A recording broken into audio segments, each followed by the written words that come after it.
everyone. This is Lisa Espinosa, spiritual career coach, award-winning author, and host of the podcast Soul Studio for Your Career. Thank you for being here for our final day, day 5 of this 5-day journey that we've been taking with my book, Answering Your Inner Calling. Hi, Laura. And if it's your first time joining this transmission or even connecting with me, please know that day 1 to 4 is recorded on my Facebook page. You could also go to my website, lisaespinosa.net, and go to free resources, soul videos, and you'll see all of them. But feel free to watch this one first if you're called to do that. So,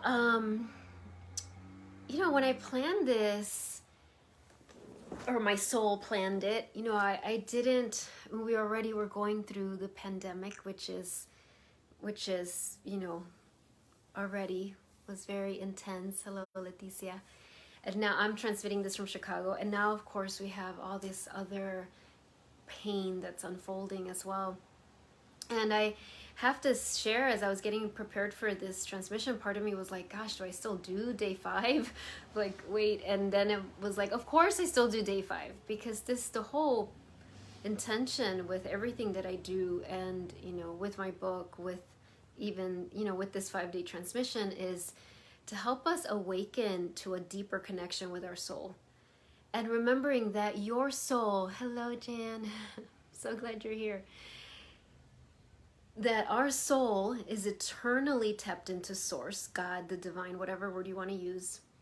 And that is the place where all creative solutions exist, where all inspired solutions exist, where all divine love exists. So absolutely, it is even more essential as all of these, challenges unfold around us. It's like our responsibility to stay committed to following our soul's guidance. This isn't the time to say, oh, well, soul stuff, that'll have to wait till all of these problems get fixed. No, the truth is they're going to get fixed by aligning with our soul. And I don't mean to suggest that we don't take action. We will be guided by our soul to take action. Our soul knows that we live in the earth plane. Our soul is aware of everything that's happening right now around the world, in this country. And if you're in Chicago like I am, in Chicago, in different areas of Chicago where they're experiencing different levels of intensity around what's going on. So it's not, please, if you catch yourself thinking that, oh, this is indulgent, or this is naive, or this is not important right now, please know that it is actually more important to make sure that we're aligned and we're being led from that place. So today, the last chapter in my book is called Blessing the World as Only You Can. So this comes after, we've gone over the 4 days, right? I'm not saying it'll take you 4 days to read it necessarily. It's a small book, but it's infused with a lot of wisdom, and I don't mean to suggest that you rush through it in 5 days, right? This journey was, let's get the highlights, let's reconnect with it deeply, or connect with it for the first time if it's your first time connecting with my book. And of course, it's practice, right? We're meant to practice it. So you're gonna practice. So the first day we talked about all the soul qualities. Hello, Lorenza, right? That your soul loves you unconditionally. That your soul has you, not the other way around, right? Your soul is vast. That, to connect with your soul, you want to cultivate those soul qualities. There's many, and the 3 that I really invite you to connect with, and you can start with 1, is creativity, right? That your soul is creative, which is different than doing. Compassion, starting with that compassion with yourself.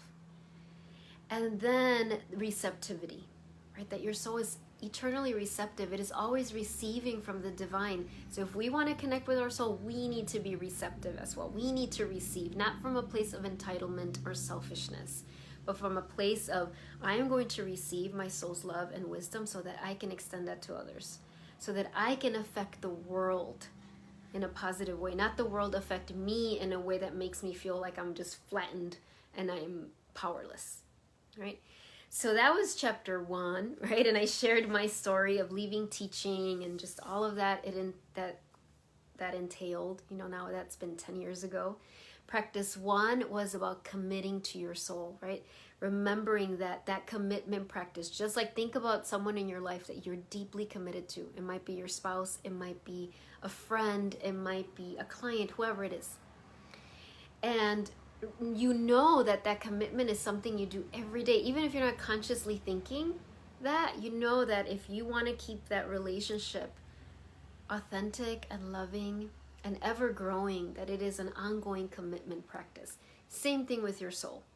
And I talk about the interrupter rituals. That's the practice, right? And that first practice is taking the time throughout your day to pause and connect with your soul. And I have to say, with everything that's unfolding, it's like I feel like I'm constantly doing, like I'm being called to do that even more and more and more and more. And it can take a moment. In fact, the more you do it, the quicker it can be that you can, just for me, placing my hand over my heart. And even just that question of what's the next right step? What's the next right step? And that can be for small things. The next right step might be go outside, sit on your front porch for a minute or two.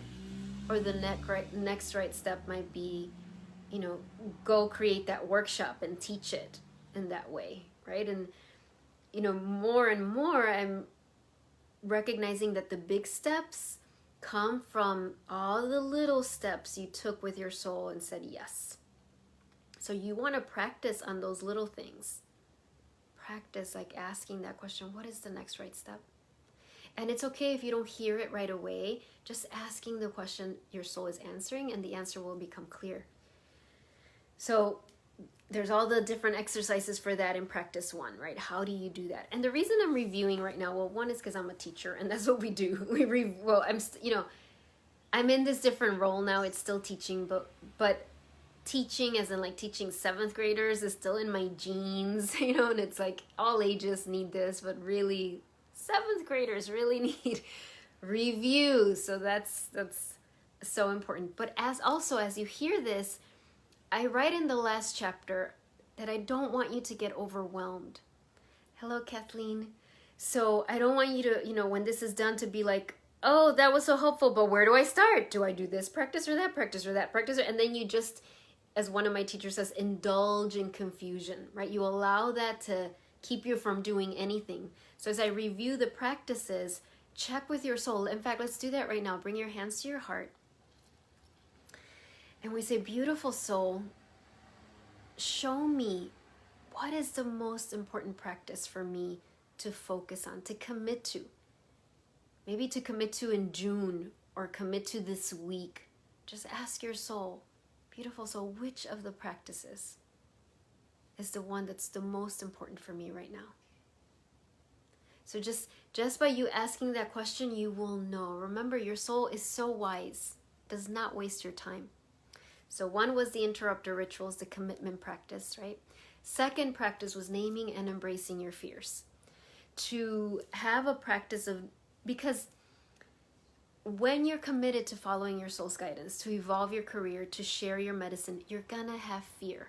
That is normal. It is normal. We are human. It doesn't make you a bad person. It doesn't make you not spiritual. It doesn't make you not confident. It just means you're human. And your soul knows that we're all human.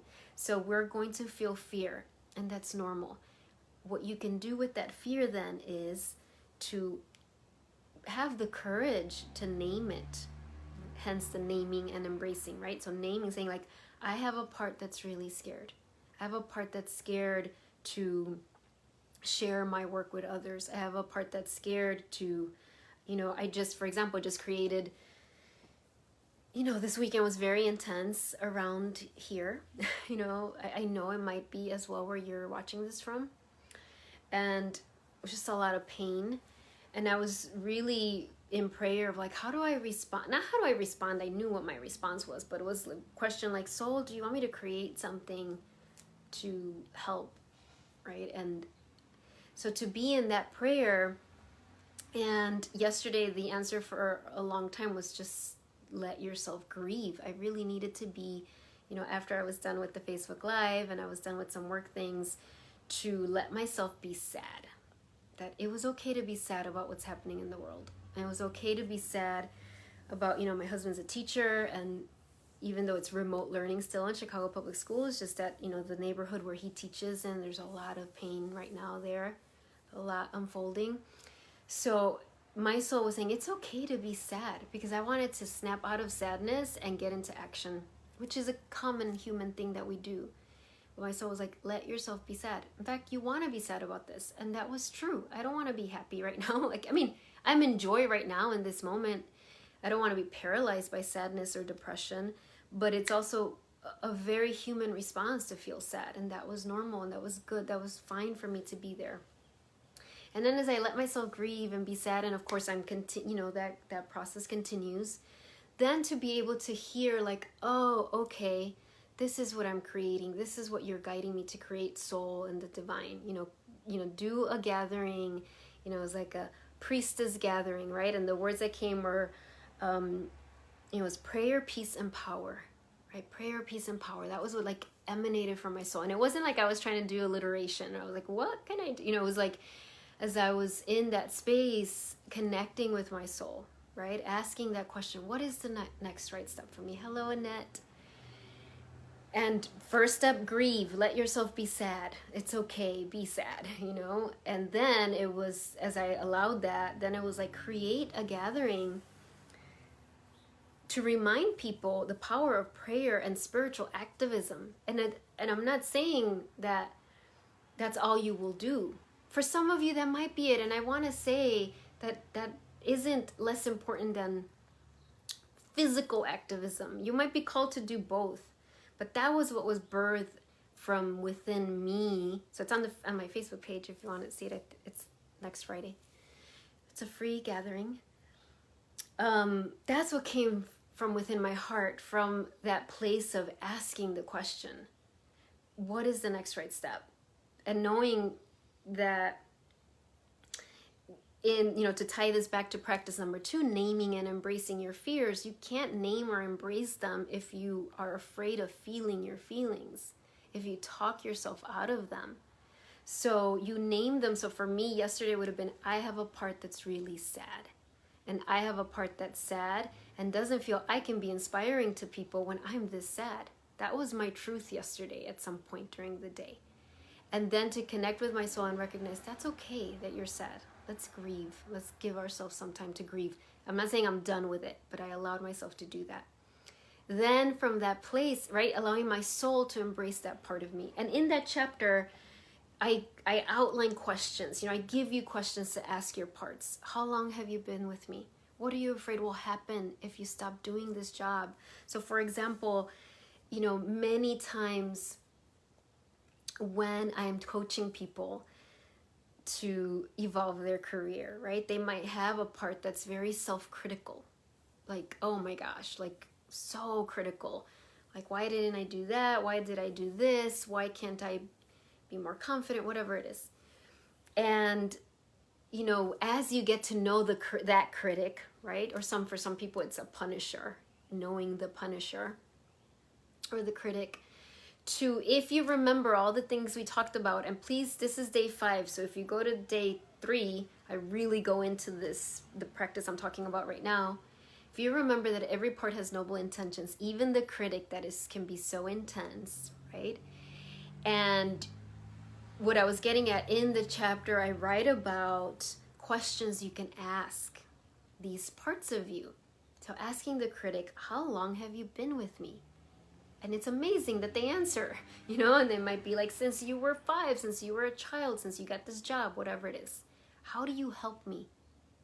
How does the critic help you? For many of us, the critic helps us because it thinks you have to be perfect so that people love you, so that you're not abandoned, so you don't make a fool of yourself, whatever it is, so you don't make a mistake and hurt people.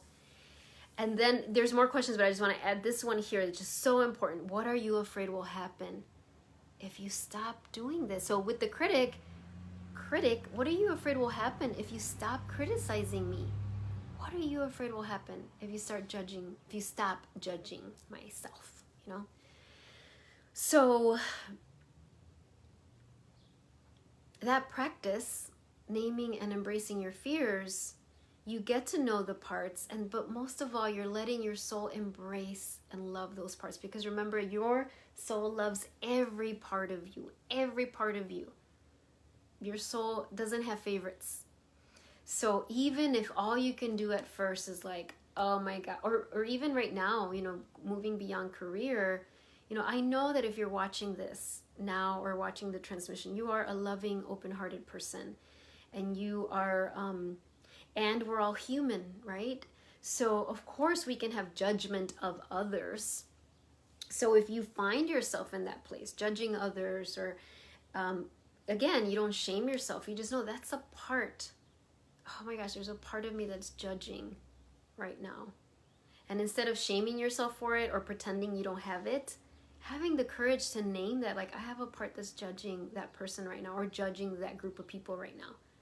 Beautiful soul, like, embrace that part of me. Embrace that part that's judging right now. Like, that is a radical act. And so that's practice number 2 in the quick summary. Then practice number 3, yesterday we talked about learning, really remembering the language of your soul. First of all, that your soul's always talking to you, always I should use the word communicating with you. Your soul's always loving you, always communicating with you. You don't need to do anything special. You don't need to get special training. You don't need to go to a temple or an ashram or go away on retreat for a week. Those things help only because we can get distracted by our life. But if those were the only times your soul was speaking to you, that'd be really depressing, actually, right? Like, what good would that do us if we could only, hear our soul when we're on retreat or vacation? Or like I say, in crisis. Sometimes when we're in crisis, we can get really clear. Like, whoa, why am I still in this job? Like, life's too short. I need to, evolve. Or, why have I been putting off writing my book? Or why have I been putting off practicing my music or my art form? This is the time. I need to just do it, right? We can have those moments of sobriety, like spiritual sobriety, like, whoa, I'm clear. And your soul wants to speak to you every day throughout the day, is communicating with you. However, we get distracted. We forget the language of our soul. So what I talk about in this chapter is there's 3 ways that your soul speaks to you. 1, there's direct communication with your soul. That's what I describe in the opening chapter in my book, right? When I am teaching my 7th grade classroom, I still remember I was teaching 7th grade. We were reading the novel An Island Like You.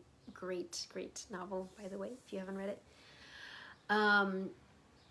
And, I had a little bit of an out-of-body experience as I was watching myself teach, and then heard my soul, where it was direct guidance saying, your time here is done. It wasn't an order. It wasn't dramatic. It was just very calm.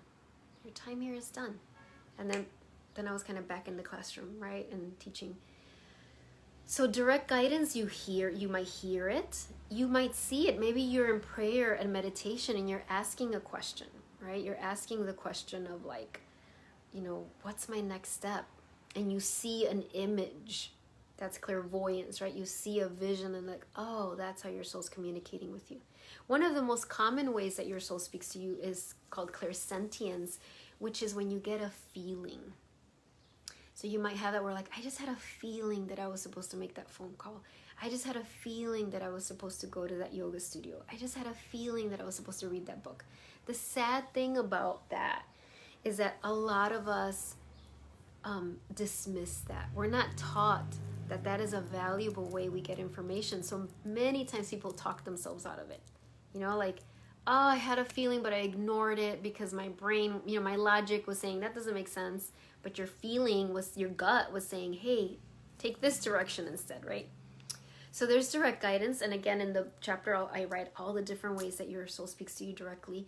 That is where your soul wants you to master, right? Your soul's wanting you to become a master at direct guidance with your soul. Why? Because that will be the fastest, easiest thing, right? If you have a question, you check in, you ask your soul, you get the answer, you take action. Now, we are human and we have those lovely parts of us that get nervous, that have self-doubt. So because of that, our soul also speaks to us indirectly, right? We talked about this yesterday. How oracle cards, synchronicity, dreams, signs in nature, other people, books. Your soul finds all these ways to validate most of the time guidance you've already received.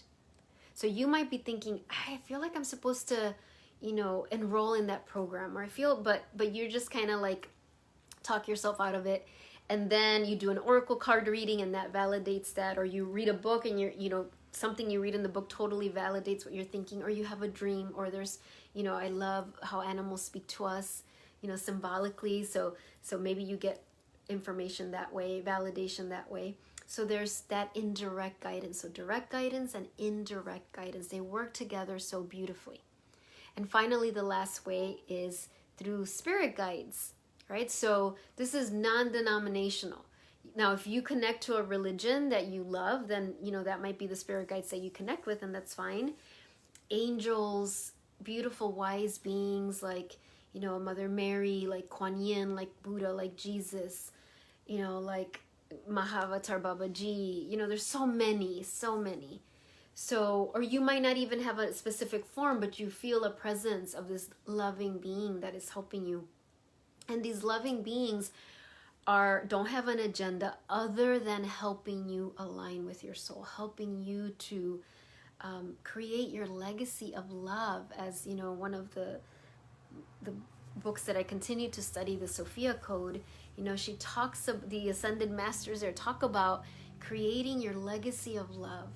You've already been doing that, and now we are being called even more to have more of this legacy of love.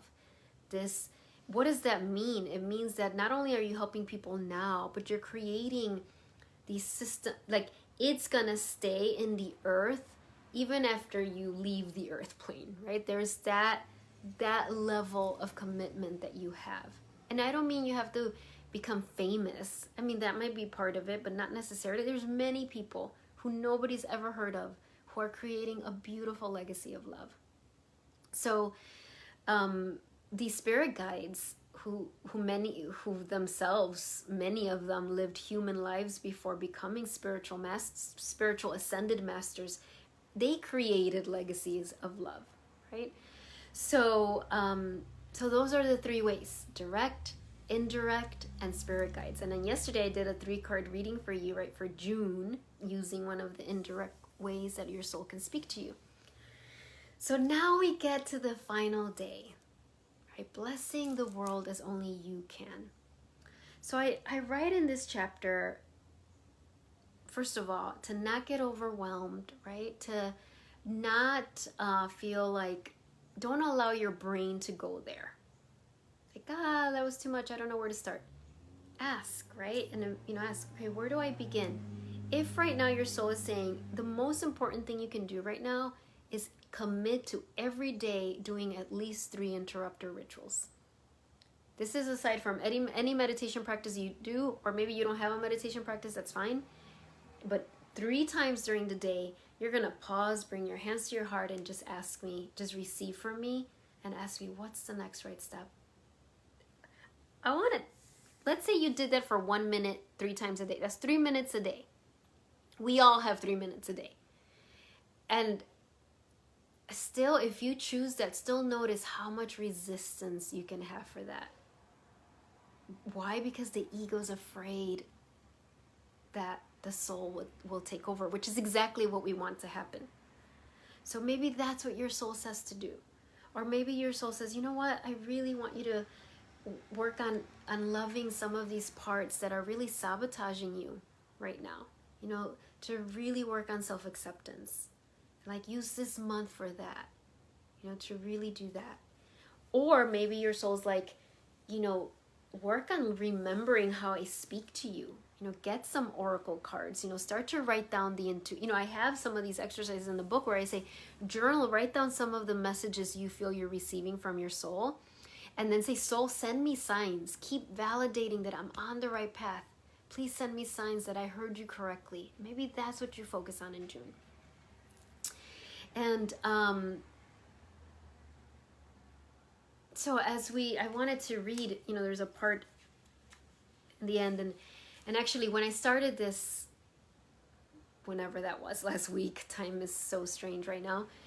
I talked about Jane, right? My mentor, who was really, someone I was so close to, and then she died, and I was so heartbroken and grieving, and so impactful in my life. And I started the book somewhere in the beginning talking about her because when she died, she had been a yogi herself. I had never done yoga at that point, and all I could hear was her voice in my head after she died, like, go do yoga, go do yoga. And that was, of course, the beginning of a really important part of my journey. So in the last chapter, I talk about Jane again, and I talk about this dream that I had after she died. And I had this dream, and in the dream, Jane was not dead. She was alive. She was like standing right in front of me, and she was in front of this radio, like those old style radios. I mean, before my time, but like they were really big. I knew what it was in the dream. She was standing right in front of it. And I remember looking at her and being like, oh my gosh, she's not dead. Like, I was so happy. Like, it was all a mistake, but she wasn't saying anything. She was just looking at me, and she was standing in front of this big radio. I should have looked up what those were called, but and she was tuning, and then she started tuning the knob right into a specific station. And like in that part of my dream, it's like I zeroed in on that. And she was like turning the knob, and then I woke up. And I'd write about in the book that I woke up, and I was like, it was both like, oh, Jane, and then it was like, wait, she is dead. And then I was like grieving, and I was still so much in that fresh grief that I was just mostly mad that I had had that dream, because I was like, why would I have that dream? In my dream, I was like, it was a mistake that she had died, but she had died. And, but I knew, even then I knew, okay, she was giving me a message, but I just wasn't ready yet to process what that message was, because I was grieving her. And at some point, so many times now in my life, especially when I'm feeling lost or confused or feeling like I don't know, right? And I see that image of her turning the knob to that station, and I know what she's telling me is tune in, align with your soul, connect, tune in. And so that, I wrote that at the end of the chapter, because if you don't get anything else from this book, from this time, it's like, tune inside, begin within, always. No matter how big the problem seems externally, internally we can find the answers. And yes, and Jill's reminding me it's Tune In Tuesday. I forgot about this. But and especially as we have these global and national pain that's unfolding, as I started this transmission today, it can be tempting to feel that this is not the time to tune in, that it is selfish, that it is indulgent, when in reality it is a revolutionary act to pause and connect with your soul. Not from a way to escape. I'm not talking about, let me go meditate so I don't think about the problems of the world and don't look at anything and let me just escape. That's not, some people use meditation that way. That's never been my intention. And my soul was very clear when I started meditating, when she said to me, meditation is not an escape, it's an arrival. And she was telling me that because parts of me wanted to use it as an escape. And I don't shame myself for it. It just made sense. That's what I wanted to do. And so right now, with so much going on, the urge to take action immediately can be very big, or the urge to just be paralyzed. Both, right? So you might have the urge of like, I have to post stuff on social media. I have to be really helpful. I have to be really inspiring. I've got to do all these things. Or you might be like, this is overwhelming. I'm shutting down. I'm not looking at social media. I'm just going to like read a book, right? So those are understandable, those extremes, or anywhere in between. And yet our soul is always lovingly saying, I'm here. I know exactly what's going on in the world. I know exactly what's going on in your life. I know exactly what trauma is being triggered with all of this. I know exactly what you might be judging in yourself and others. I know all of that, and I love you. And connect with me. Go inside. Let me infuse you with my love, and from that place know what action to take. So that was, you know, Jane's, I don't want to say final message to me because she's still with me, but her message in a dream that came that has so stayed with me. And so let's do an inner journey as we come to our closing. Let's wrap this all up by going inside, of course, right? By going in to commune with your beautiful soul, to remember that it is your most valuable resource, and it never runs out. Like, she is with you all the time. And please know, when I use she, your soul is beyond gender. I'm just using that pronoun right now. You can use he or it or whatever. So let me read. I am being guided to read this part. So I just have this part here. I say, one day Jane said to me, this was before she died, when I was still, Lisa, you are like the sunflower growing in my backyard. No matter what gets in its way, it always follows the light. Ever since I've understood that sunflowers are answering their own inner calling, becoming exactly what they are meant to become, doing precisely what they are meant to do, bringing joy and beauty to the world as only sunflowers can. In the same way, you have an inner calling that can lead you forward. You can resist it, of course, but I believe that in the end, whether in this lifetime or another, you will answer that call. And when you do, the world will be blessed in the beautiful way that only you can bless it. So really be with that truth as we get ready to go inside, that there is a blessing that you have for the world that only can come through you. Like, really be with that as we bring our palms over our heart center.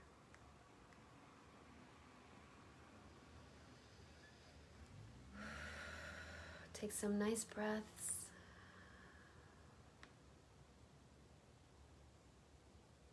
See yourself standing again on that golden path. That golden path that represents your highest path in 2020. That represents the path that will bring you the most joy and fulfillment and will bring the most blessings to the world. And in this moment, I see the path lined with these beautiful sunflowers just open. You know, sunflowers, when they're blossoming, they just look so happy. So actually what I'm hearing is we're seeing the path that represents the rest of 2020. And then the part with the sunflowers right now represents June. So see June lined up with these beautiful sunflowers just open to the sun, receiving the sun. And you're standing there with your beautiful soul next to you.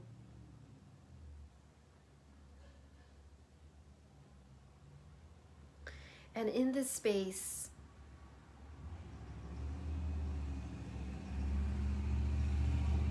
first you let yourself receive your soul's love. Let yourself, and you might say that, literally say it out loud or silently. I am willing, I am open to receive your love. I am willing, I am open to receive your love. And if you feel like you've already been doing that, say, I am willing, I am open to receiving more of your love than I've ever received before. So I am open to receiving even more love, more of your love. And then, ask that love, your soul's love, right? Your soul's medicine, to bathe any part of you that's hurting. Any part of you, just send that love to any part of you that has any pain, any hurt, any fear right now, whether it's connected with what's going on in the world or not. Just like any fear, any hurt, any numbing. I'm hearing that if any of you are numbing out as a way to protect your heart, let your soul love that part of you that numbs you out, that disconnects you, that ungrounds you.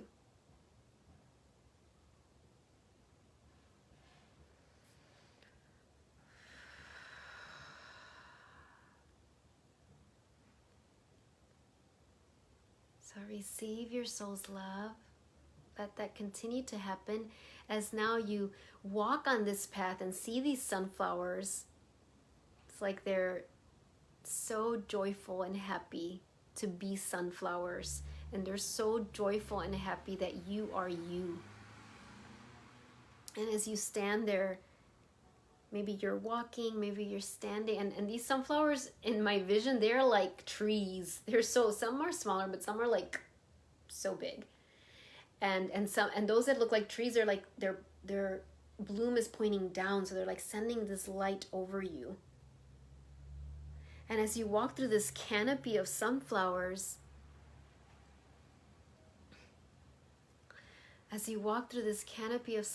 you are being blessed, and there's all these seeds falling from these sunflowers, all of these seeds lining this path of June. Right now we're just going to focus on June, lining this path of June, some of them landing in your heart.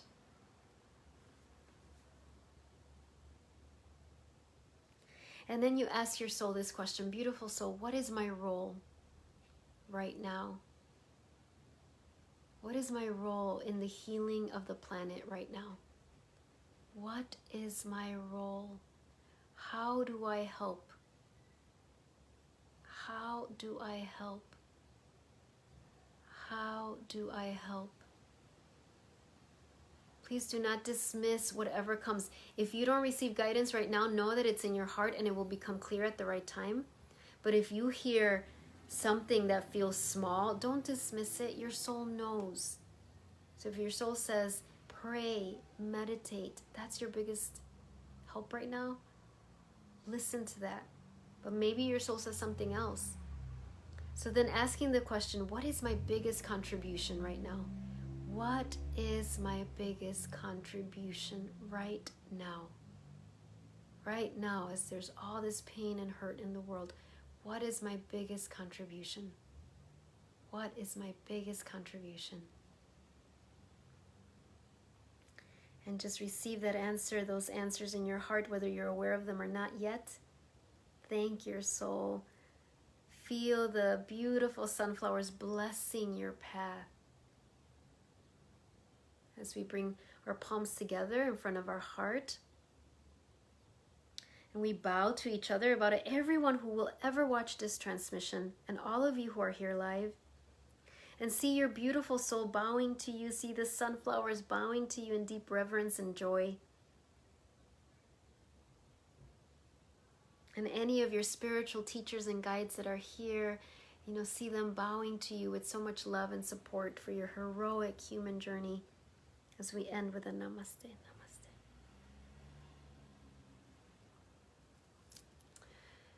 All right, lovely. So I want to pull just a few cards for you as we get ready to end.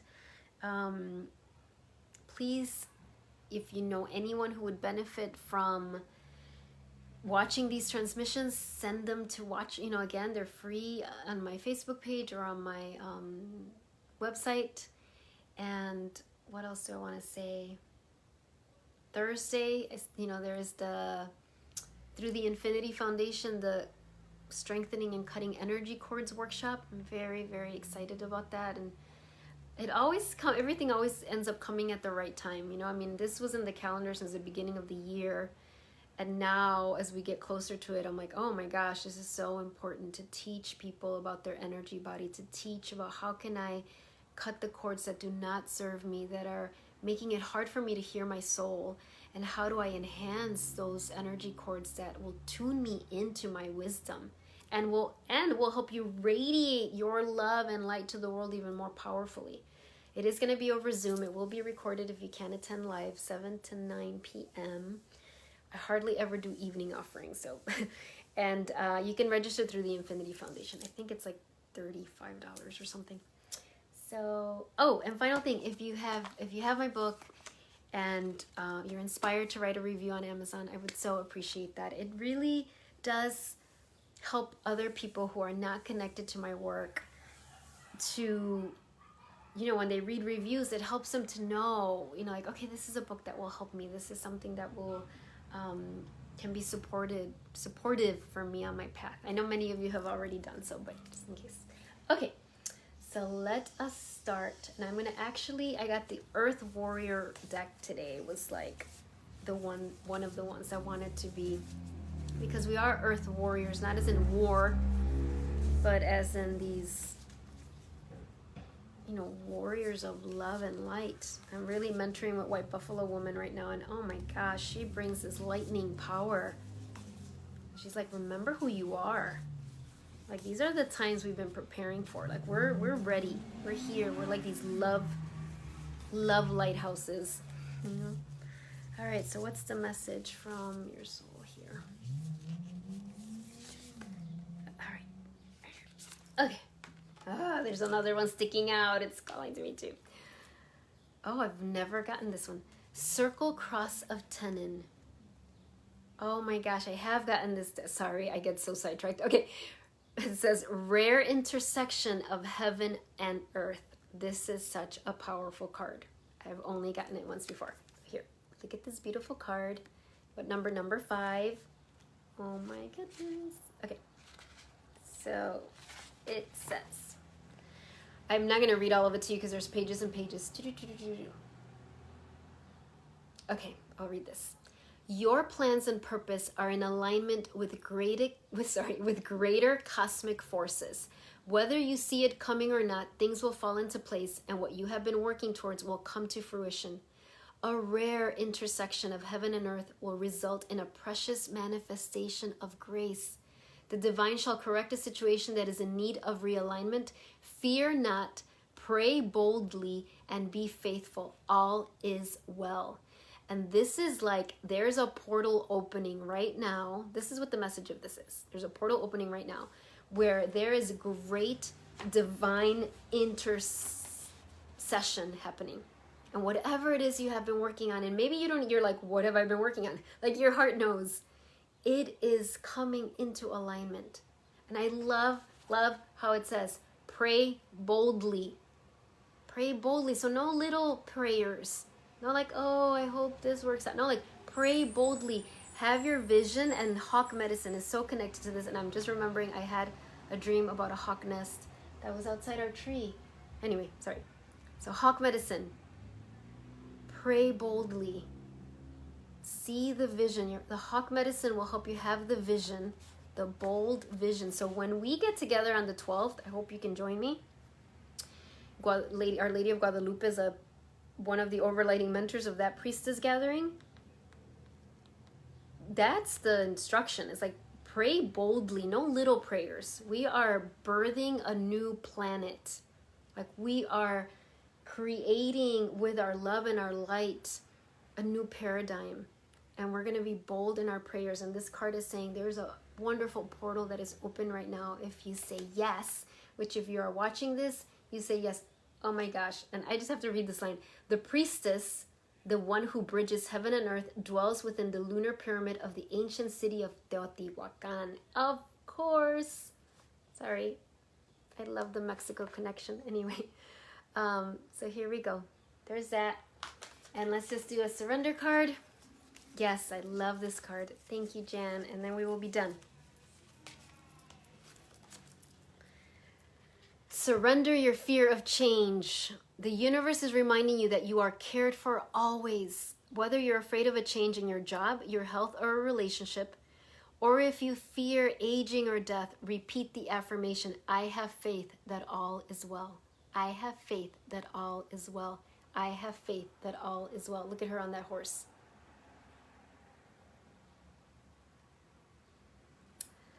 All right, lovelies. So here we have our message. Pray boldly.